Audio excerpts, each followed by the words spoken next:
Hey, what's up? Welcome back dito sa ating channel dito sa Malts TV. Alright, so tayong babalik ulit mga kababayan at ngayon ay pag-uusapan natin itong mga balita na ating nakalap. Pilipinas, mga kababayan, Pilipinas at China magkakasundo na po. Gagawa sila na naman ng isang agreement at mag-uusap po. Nagkasundo po sila na pahupain ng tensyon diyan po sa West Philippine Sea. Okay, so at China itinanggi rin po, etong di umano, sinabi po ni Senator Amy Marcos, na target ng Chinese missiles ang Pilipinas. At ano nga ba ang mga gagawing hakbang ng Pilipinas, ng mga Philippine troops diyan po sa ginagawang pangaharas ng China diyan po sa West Philippine Sea. Yan ang ating alamin at pag-uusapan, pero syempre bago ang lahat, please don't forget to subscribe at pakilike na po ang ating video ngayon para mas maraming makapanood at may suggest ito ni YouTube. Okay, so ating alamin ang mga balitang ito mga kababayan, lalong-lalo na itong nagkasundong pahupayan ng tensyon sa West Philippine Sea. At ito po ay naging kasunduan po ng Pilipinas at China dahil may papalapit po sila o may paparating po na pag-uusap ang Pilipinas at China tungkol po dyan sa mga maritime dispute sa West Philippine Sea. Alamin natin yan at pag-usapan natin mga babayan dito sa balitang ito. Let's go. Muling nagkasundo ang Pilipinas at China kaugnay sa pagpapahupa ng tensyon sa South China Sea. Ginawa ng dalawang bansa ang commitment matapos ang isinagawang 9th meeting of the Bilateral Conciliation Mechanism in the South China Sea kahapon. Ito ang unang pagkakataon na muling nagkausap ang Pilipinas at China matapos ang ginawang harassment ng Chinese Coast Guard sa tropa ng Pilipinas sa may Ayungin Shoal noong June 17. Muling binigyang diin ng DFA na patuloy na poprotektahan ng Pilipinas at hindi natin isusuko ang ating karapatan sa West Philippine Sea. Nagkasundo ang dalawang bansa na kailangang maibalik ang tiwala at kumpiyansa sa bawat isa at magsagawa ng mga produktibong dialogo kaugnay sa issue ng pinagtatalunang teritoryo. Okay, so yung mga kababayan, narinig natin sa balita na magkakaroon ng dialogo. Pero for sure, nakikita natin dito mga kababayan, napakahirap kasi pagkatiwalaan na itong China. Diba? Nakikita naman natin sa mga nakaraan, mga kababayan, sa mga nakaraang pangyayari na kung saan nagkakaroon tayo ng pag-uusap.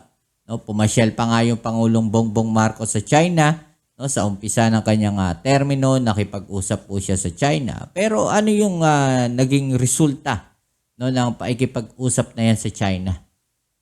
Okay? Lalong tumaas yung tensyon, mga kababayan. Lalo silang naging agresibo. Bakit, mga kababayan? Dahil hindi po kagaya ng nakaraang administrasyon, etong ating Pangulong Bongbong Marcos, hindi po siya yumuko sa kagustuhan ng China.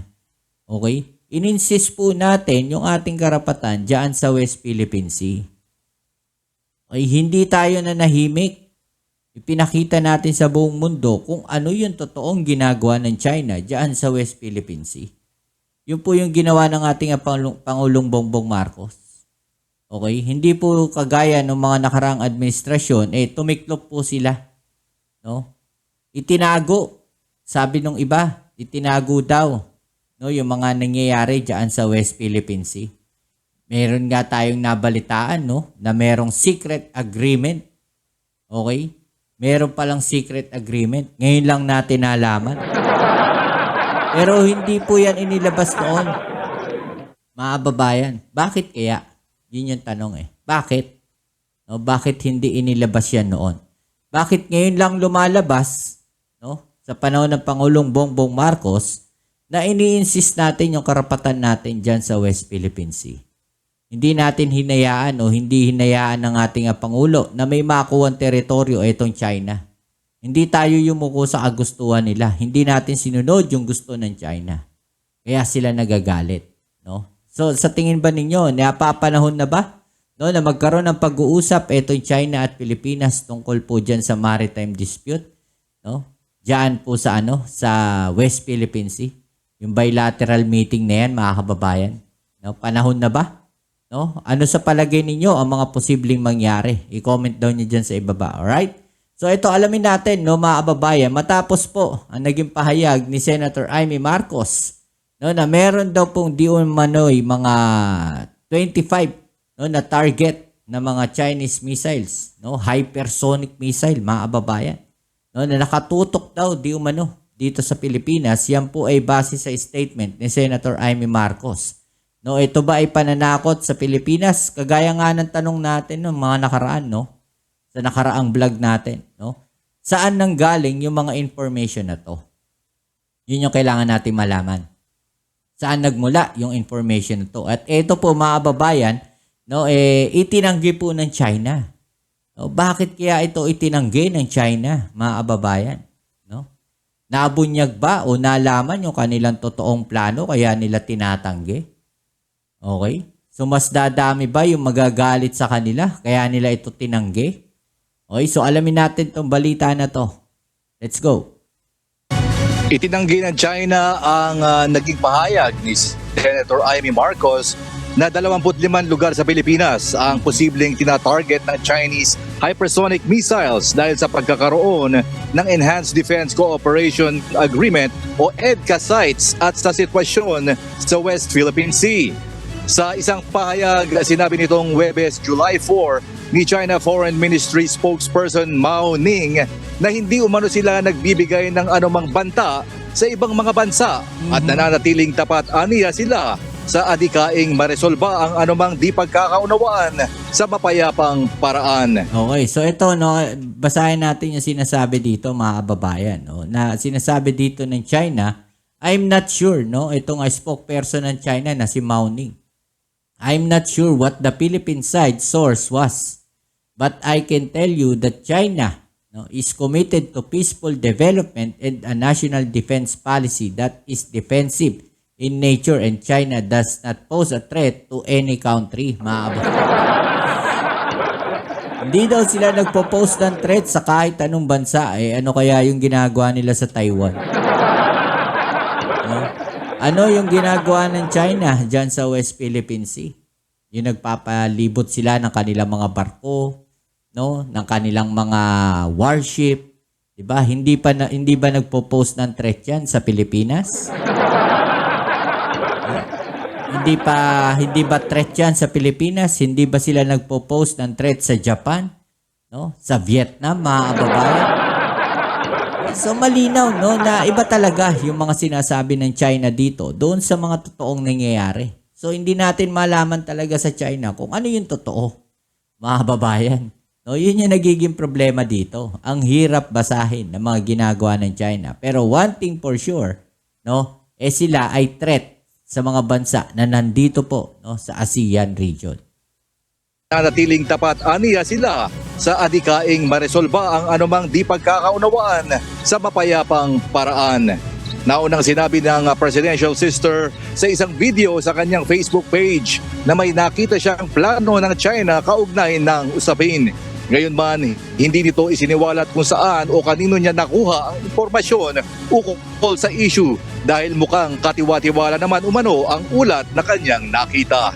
Hindi naman binigyang pansin ng National Security Council o NSC at Department of National Defense o DND ang naging pahayag ng senadora. Oo. Mga kababayan, no? Hindi siya ganong pinansin, no? Pero sabi nga po ng AFP, no, kailangan ma-confirm pa rin. No, maimbestigahan pa rin kung saan nanggaling yung mga impormasyon na yan, no? At gayon ay aalamin natin, mga kababayan, kung ano na nga ba, no, itong gagawin ng Pilipinas diyan po sa kanilang mga nangyayari, no, na pangaharas ng China sa West Philippine Sea. Alamin natin yung mga kababayan, no, ano na ba yung puwersa, no, na ating gagamitin, no? Babarilin na ba natin yung mga Okay, so sabi dito sa balita, no, gagamit ng self-defense at puwersa alinsunod sa rules of engagement kapag inatake sa West Philippine Sea ang mga tropa natin dyan. Okay, so gagamit tayo ng self-defense. Yun nga yung sinasabi natin, no, pag gumamit sila ng itak din gamitin natin. Tagaan na lang. No? Pag gumamit ng kahoy, ganyan. Kahoy din, 2x2, no? Hampasin natin, 2x2. May batas kasi mga babayan na hindi tayo pwedeng tumaas, no? Doon sa ginagamit nila. Okay. So yun po, one thing for sure na malinaw, no? Hindi tayo pwedeng gumamit ng mas mataas. Hindi rin tayo pwedeng gumamit ng baril. Okay, so malaking problema po pag nagpaputok tayo, yan na po yung umpisa ng malaking gera, no? Muling iginiit ni AFP Chief of Staff General Romeo Browner Jr. na susunod sila sa rules of engagement sakaling mangyari ulit ang kahalintulad na insidente noong June 17 kung saan hinaras ng Chinese Coast Guard ang mga sundalo Pilipino na magsasagawa ng RORA mission sa BRP Sierra Madre. Ayon kay General Browner, kasama dito ang self-defense.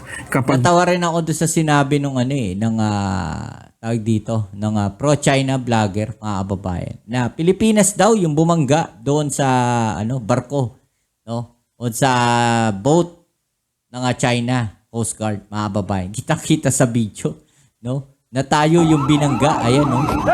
ayon kay General Ayun, no? Yung bandera ng China, nakabandera doon po, no, sa rubber boat. At kitang-kita na sila yung bumangga sa rubber boat ng Philippine Navy. Diba?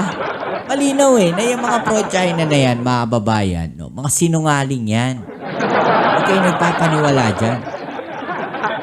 No, gumagawa sila ng kwento na papanig sila sa China. Ewan ko ba bakit nandito pa rin yan sa Pilipinas? Mga pro-China na yan. Dapat din nyo na pinapanood yung mga balita ng mga yan para hindi na nakakapanood. I-report. Browner, kasama dito ang self-defense. Kapag mayroong umatake sa ating mga sundalo, may karapatan silang ipagtanggol ang Grabe, sarili. no? We will apply the same level of force that would allow us to defend ourselves. For instance, kung gumamit po siya ng kutsilyo, gagamit rin tayo ng kutsilyo. No? Yun. Hindi po yung lalabis. Tapatan. Hindi lalabis dun sa... That's the concept of proportionality. Pero hindi tayo papaati. No? Hindi tayo papayag na gawin ulit sa atin yan. Pilipino tayo. Yes, sir. Ipakita natin yung ating our seas, our rights, and our future. No? Samantala, pinababayaran ng Armed Forces of the Philippines sa China ang halaga ng damage sa mga gamit na nasira at sapilitang kinuha ng Chinese Coast Yan, no? Guard noong Kinuha June yung bag, 17. Nang harangin ng mga ito ang mga kawani ng Philippine Navy nang magsagawa ng rotational and resupply mission sa BRP Sierra Madre. Dalawang rigid-hulled inflatable boats at dalawang rubber Sinira, boats no? ang binutas at sinira ng mga Chinese. Yan, no? So, kung binutas nila yung inflatable boat ng Philippine Navy, bubutasin din natin yung inflatable boat nila. Ganon. Pag binangga tayo, banggain din natin sila. Ganon na, no? Yung utos ng Pangulong Bongbong Marcos. Gamit ang palakol, itak at iba pang matutulis na bagay. Winasak din ng mga ito maging ang communication device, navigational equipment at maging ang motor ng RIV.